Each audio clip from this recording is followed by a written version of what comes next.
My final guest was recently named Maryland's infrastructure director by Governor Larry Hogan, tasked with coordinating Maryland's pursuit of federal infrastructure funds and evaluating projects. Welcome, Allison Mayer.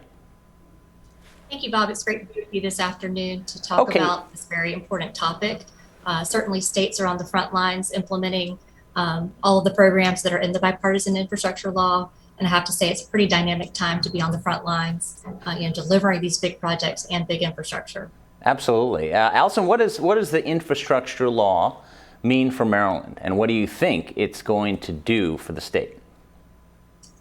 So our current estimate for the amount of funding that's coming to the state of Maryland over the next 5 years is just under $7.8 billion. And that's across the spectrum, going toward things like highway infrastructure, transit, water and wastewater treatment facilities, broadband, as well as cybersecurity and resiliency activities. So it's really going to cut across all segments of our infrastructure and hopefully address some state of good repair backlog needs and maintaining the infrastructure we have, accelerating projects already in our pipeline, and delivering new infrastructure that's needed to address things like congestion and getting folks connected that haven't been able to get high-speed internet.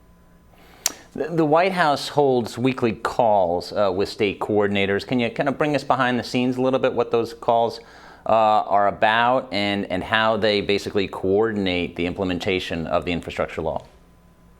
Sure. So back in, I guess it was January, Mitch Landrieu sent out a letter to all 50 governors asking them to appoint an infrastructure coordinator at the state level. And the preference was try to bring in somebody within the governor's office that already knows how to navigate state governments, work with the different agencies and cabinet members to really work together and get things done. So with that list, all 50 states have named someone like myself, and the White House brings us together very frequently. In fact, back in May, invited everybody in person to attend a roundtable at the White House, which was pretty cool.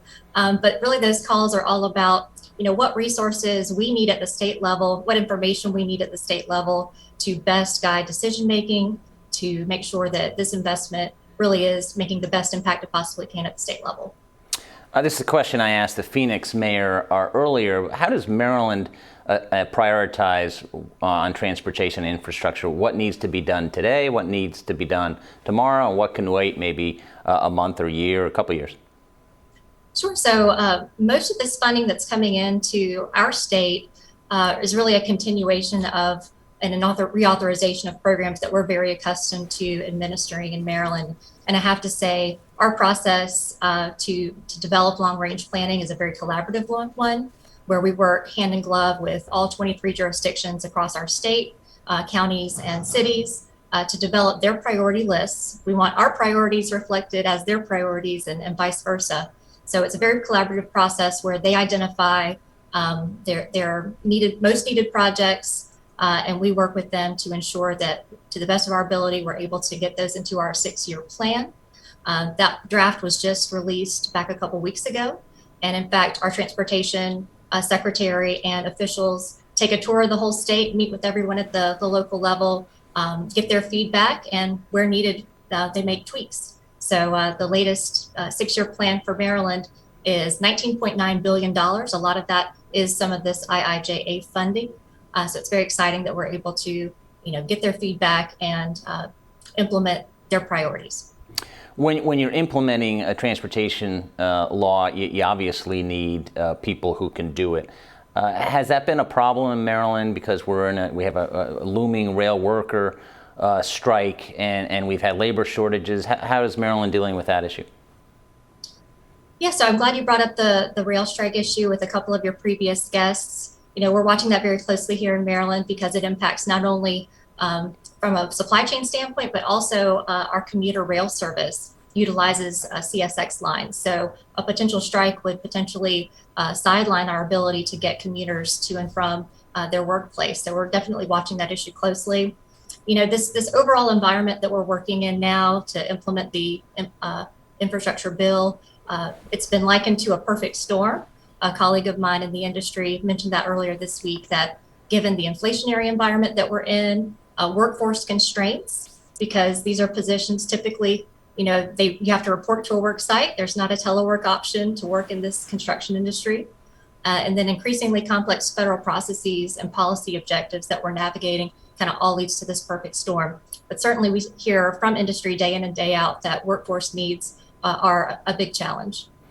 Allison, as you know, there was a heated debate on the transportation bill, now law. Used to be on big transportation bills, there was a lot of bipartisanship in Congress, and it was a running joke in Washington and beyond that this is Transportation Week in the Trump administration. They really never got anything going, even though Trump wanted to spend perhaps up to $2 trillion at one point. In Maryland, is it more of a bipartisan issue with the state legislature?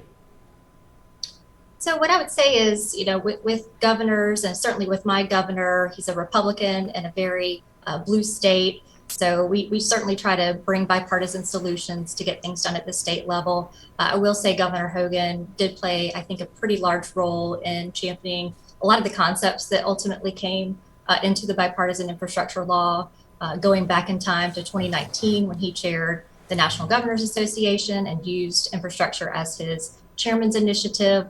A lot of the concepts between, including cybersecurity, resiliency to ward off against climate change impacts, as well as flooding, as well as addressing our crumbling roads and bridges were all part of that initiative. So, we approach things in Maryland maybe a little bit differently because we do have a Democratic-controlled state legislature and then a Republican-controlled administration at the executive level. I was interviewing Chairman DeFazio earlier, and he has written this op-ed highlighting what Democrats have done.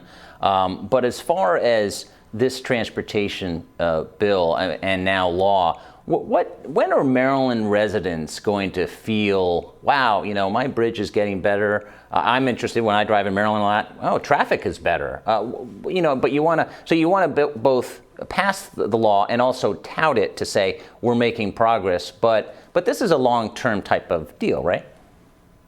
Most of these projects are long-term. I'll echo what Congressman Graves mentioned earlier, that we do want to express gratitude that the one federal decision, some of that was codified within this, because when you're at the state level, having that certainty around the permitting process is really, really important, because getting a project permitted is a multi-year process. So you have to get that done before shovels even get into the ground.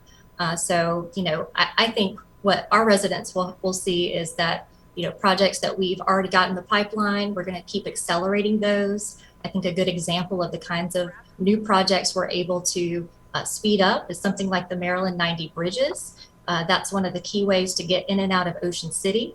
So thinking about it from just a congestion standpoint, but also from a hurricane and tropical storm preparedness standpoint, we need to think about replacing a 2-lane bridge that a lot of people would be transiting in the effect of a hurricane coming. Well, we've run out of time, but I want to thank Allison Mayer, Maryland's Infrastructure Director, for being with us today. Really appreciate it. Thanks, Bob. And that brings us to the end of our program. A big thank you to Schneider Electric and the Project Management Institute for their support, and to all of you attendees for joining us for this discussion. For those of you who may have missed any of these conversations, video from the event will be up on our website shortly. I'm Bob Cusack. Be well.